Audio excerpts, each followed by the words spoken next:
কোমরের ব্যথা একটি অতি পরিচিত সমস্যা। জনসংখ্যার প্রায় ৮০% মানুষ জীবনে কখনো না কখনো এই সমস্যায় ভুগেছেন। মাথার ব্যথা বা পেটের ব্যথার মতোই কোমরের ব্যথাও বেশ ভোগাতে পারে, যদি সেই ব্যথা তীব্র ধরনের হয়। কেউ কেউ অসহ্য ব্যথার দরুন শয্যাশায়ী পর্যন্ত হয়ে পড়েন। উঠতে, বসতে এবং কাজ করতে বেশ অসুবিধা হয়। বেশ কিছু রোগী দীর্ঘস্থায়ী কোমরের ব্যথায় সাফার করেন। এর ফলে রোগীরা মানসিক ভারসাম্য হারিয়ে ফেলেন এবং অনেক ক্ষেত্রে রোগীরা অকর্মণ্য হয়ে পড়ে। অ্যানাটমিতে কোমর হচ্ছে মেরুদণ্ডের নিচের দিকের অংশ। সার্ভাইকাল স্পাইনের মতন লাম্বার স্পাইনও হলো মোবাইল সেগমেন্ট এবং এটি ইমোবাইল সেগমেন্ট অর্থাৎ স্যাক্রামের সঙ্গে যুক্ত হয়, যার দরুন কোমরের ব্যথার সম্ভাবনা অনেক বেড়ে যায়।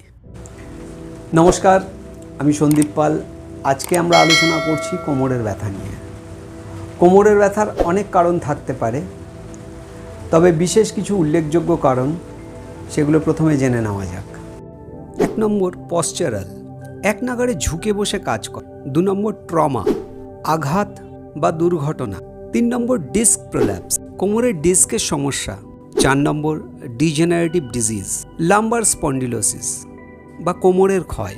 5 নম্বর ইনফ্লামেটরি বা প্রদাহজনিত কারণ, অ্যানকাইলোজিং স্পন্ডিলোসিস। 6 নম্বর টিউমার।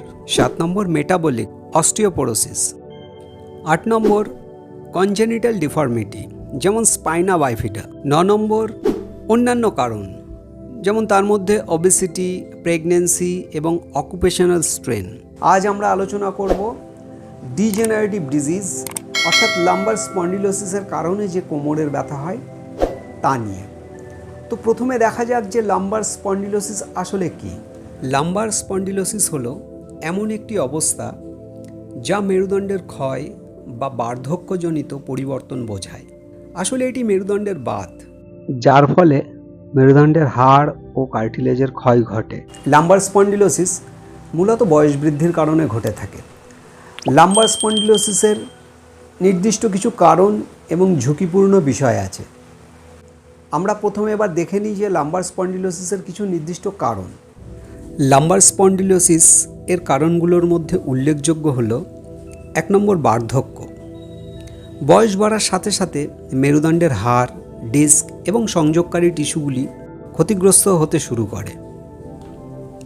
2 নম্বর আঘাত বা আঘাতজনিত ক্ষতি। মেরুদণ্ডে পুরনো আঘাত বা দুর্ঘটনার ফলে স্পন্ডিলোসিসের ঝুঁকি বাড়তে পারে। 3 নম্বর জীবনধারা বা লাইফস্টাইল। দীর্ঘ সময় ধরে বসে কাজ করা বা শারীরিক সক্রিয়তার অভাবের কারণে মেরুদণ্ডে অতিরিক্ত চাপ পড়ে এবং এটি স্পন্ডিলোসিসের কারণ হয়ে দাঁড়ায়। 4 নম্বর বংশগত কারণ। পরিবারের মধ্যে এই সমস্যা থাকলে এর ঝুঁকি বেড়ে যেতে পারে। 5 নম্বর অতিরিক্ত ওজন মেরুদণ্ডে অতিরিক্ত চাপ সৃষ্টি করে, যা স্পন্ডিলোসিসের কারণ হতে পারে। এছাড়া ধূমপান এবং বেশ কিছু অস্বাস্থ্যকর অভ্যেস মেরুদণ্ডের হাড়ের স্বাভাবিক গঠনের উপরে প্রভাব ফেলতে পারে। এবার চলুন আমরা জেনে নিই লাম্বার স্পন্ডিলোসিসের সাধারণ কিছু লক্ষণ।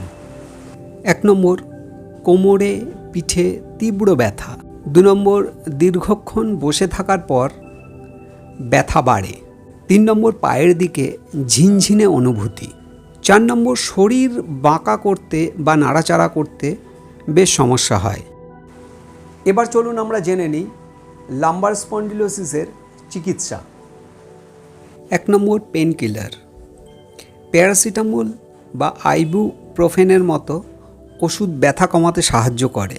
2 নম্বর ফিজিওথেরাপি। ফিজিওথেরাপি মেরুদণ্ডের নমনীয়তা ও শক্তি বাড়াতে সহায়ক। এটি ব্যথা কমাতে এবং দৈনন্দিন কাজের ক্ষমতা বাড়াতে সাহায্য করে। 3 নম্বর লাইফস্টাইল পরিবর্তন।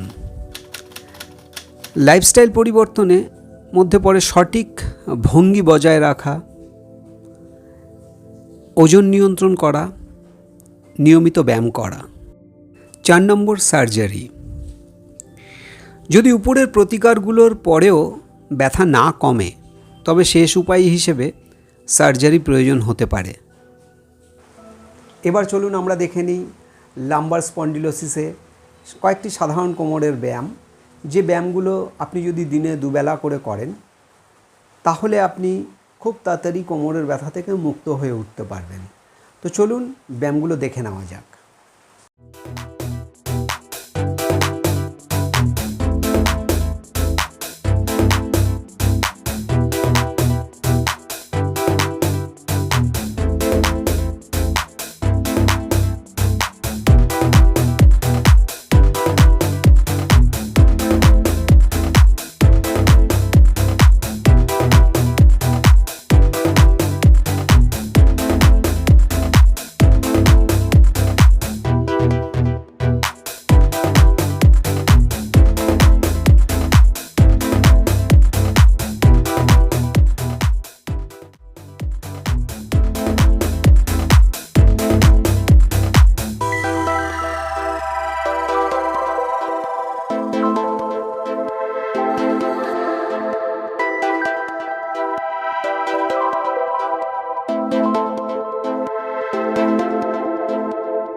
ধন্যবাদ আমাদের এই ভিডিও দেখার জন্য।